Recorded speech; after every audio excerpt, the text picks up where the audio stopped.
Hey guys, it's good to see you.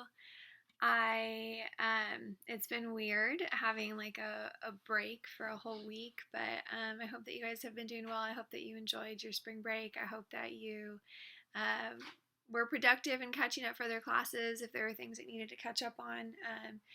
I'm going to do or introduce our new unit since we finished up the one on World War One. It's going to be on kind of focused on totalitarianism, which don't know if you guys have ever heard of that before. We're going to talk about that in the lecture and how totalitarianism leads to World War II.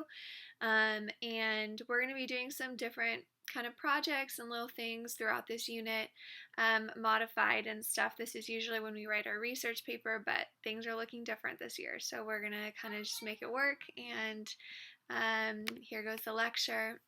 Let me pull it up for you guys, and I'll explain what it is that you're supposed to do as well. You guys can just take notes on a separate piece of paper, and then at the end of the year, I'm just going to have you guys turn in kind of all the notes that you've taken on lecture. So here we go. Whoops, that's not where I want to be. Okay, so we're going to start off this whole unit talking about totalitarian states, which if you guys look at the word totalitarianism, I would ask you in class, like, what word do you see in it? But you guys see here total. Totalitarian is like when there literally is total control over every aspect of public and private life. So let's get into that. So totalitarianism, it's a government that takes total control over every aspect of your public and private life, like I just said. So it's, you have usually like limited to no freedom under a totalitarian state. So your private life is monitored, your public life is controlled, everything that you see, everything that's around you, you sort of have to, or it's sort of being like manipulated by the state. So the thing is most people would see this like totalitarianism and be like, I would never want that. But interestingly enough, after World War One, there were a lot of countries that actually accepted and were willing to sacrifice some of their freedoms for this sense of security. And mind you, it was only certain types of people that usually fit in with what sort of the state wanted. But it sort of provided this sense of security because you knew what to expect, you knew who to blame for your problems, who to look to for the answers, whatever. So a lot of people did feel it provided a new sense of security, which after World War I was crucial because people felt like everything that they knew had just been completely shattered. And so there was this idea of, we want this strong government, and that's what totalitarian states promise, is like strength. So there are 4 different methods of control that we're going to be looking at. Police terror is one, and these are sort of like the iconic methods of control that a totalitarian state uses. So police terror is the first that we're going to talk about. This one is usually, there's 2 parts. There's the very obvious upfront open police terror, and then there's the stuff that happens kind of behind the scenes. So it's police terror is exactly what it sounds like. It's terror and violence by a local police force. So police force is hired and is incredibly loyal to whoever the ruling group or the ruling person is, usually person. And that police force is 100% loyal, unquestioningly loyal. What they do is they force obedience to this state, and then they crush any kind of opposition. So they're the ones that are out on the street sort of doing the dirty work of the totalitarian dictator. So they're the ones that are spreading fear. Fear is the key here, the terror. Many people will say, although it's not ideal, that fear is an effective form of control because people don't want to be subject to that violence. And so, like I said here, they use a couple tactics like random violence, where literally it's like random attacks and assaults against people, which keeps everyone on their toes, keeps everyone like unsure of if it's going to happen to them, and so wanting them to fall in line. And then the spying and intimidation, that's more of like the kind of covert police terror that was happening too, where people would randomly disappear. The spying and intimidation of everyone, like the police spying on you, watching your every move, trying to see if you're up to no good or you're an enemy of the state. So those are sort of like the kind of like more covert things that happen under police terror. Indoctrination is the second. Indoctrination, and we're going to look at examples that Hitler and Stalin both used for all of these, but indoctrination is crucial because it's instruction in the government's beliefs to mold minds. And so if I were in class, I'd ask you guys, like, who do you think they focused on? If they're trying to mold minds, when is your mind the most moldable? Well, it's when you're a child, right? And so instruction in the government's beliefs at the time you're a child is ideal. So what they would do is they would control education. Everything that you learned would glorify the leader. It would encourage unconditional loyalty. Everything you learned in class was all about like, look how great our leader is, look how great this system is that he's created, look how much you have to be thankful for all that he's done for you.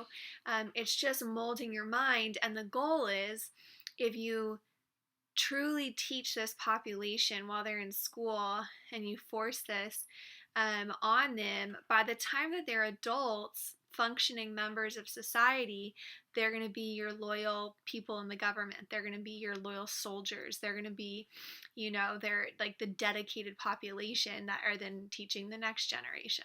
So indoctrination is really important because of that. Propaganda and censorship kind of work together, and also honestly kind of work along with indoctrination, but it's biased information to sway people to accept certain beliefs. So you have them working together because you're constantly in a totalitarian state, constantly inundated with propaganda messages all the time of again, look how great and wonderful our leader is, but then look how bad the enemy is, and we'll talk about that in a second. But it's biased and limited information, and it's meant to make people accept certain beliefs. So if you're constantly surrounded with this way of thinking, then eventually you're going to start to believe it. And so propaganda has to work with censorship, because if you have all these messages saying, hey, look how great our leader is, look how wonderful, what a great father he is, what a great leader for our country, etc., and then you're also reading the news and hearing reports that he's signed and authorized, I don't know, 5,000 people the night before to be sent to a death camp. Well, it's going to make you question the leader. So it's essential that censorship works with propaganda. So you get all these messages, and then the news and the truth is covered up. And so they controlled all the mass media. And any opposition was imprisoned or killed. So they eliminated any voices that would challenge that, so that you're literally in this bubble, this world where it's like, I see the positive images and I'm not hearing any negative news about the leader. That's why it's essential that they kind of work together. Religious and ethnic persecution is the last. So this is huge. For any totalitarian state, for you to fully love and embrace the leader, usually it's because that leader has given you somebody to blame for all the problems and all that is wrong with your country. That leader never wants to be the one that's blamed. That leader never wants to be the one that is seen to be like not solving your problems. So instead, they give you somebody to hate. They give you somebody to target. And that's the case with any and every totalitarian state, creating an enemy of the state. So It could be religious and or ethnic persecution, ones that we're probably very familiar with and we're going to talk about in this unit was the persecution of Jews in Germany during the Holocaust. We'll talk about what Stalin did in Russia, but you target groups that are easily identified.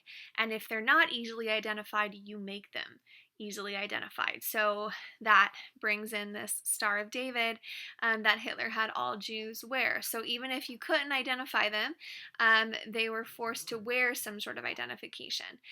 Usually they're forced to live in certain areas, so they're separated from the group.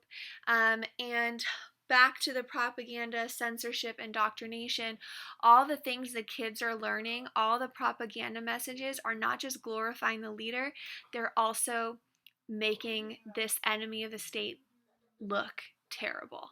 And that is kind of like the focus of it. So we have police terror, indoctrination, religious and ethnic persecution, and propaganda and censorship as the 4 methods of control. What you guys are going to be doing today is you guys are going to look at this book by Dr. Seuss called Yertle the Turtle.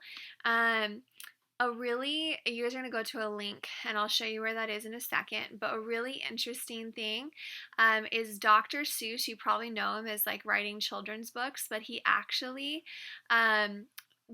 he started out making propaganda, and he wrote and created all this propaganda in the United States to the point where his his propaganda actually got banned because they felt like it was too critical of the United States, and so his political cartoons were banned in certain areas. And so Dr. Seuss was like, well, forget that. And he started making children's books, except for he embedded these messages in some of his children's books. Like some of them are literally just like red fish, blue fish, one fish, two fish, or whatever. But Yertle the Turtle, and there's some other ones, actually have political messages in them. And Yertle the Turtle specifically talks about totalitarianism and these leaders that wanted to take complete and full control, and kind of how society pays and sort of like how they meet their end, sort of. So that is the plan. I'm going to show you guys the document that you're going to be going to. Looks like this. You guys can either click on this link or you can go to this link. Either one, it like reads the story for you. And then you guys are just going to answer these questions. It's pretty short. Turn it in to me when you're done to get credit, and that is the plan. So I hope you enjoy the book.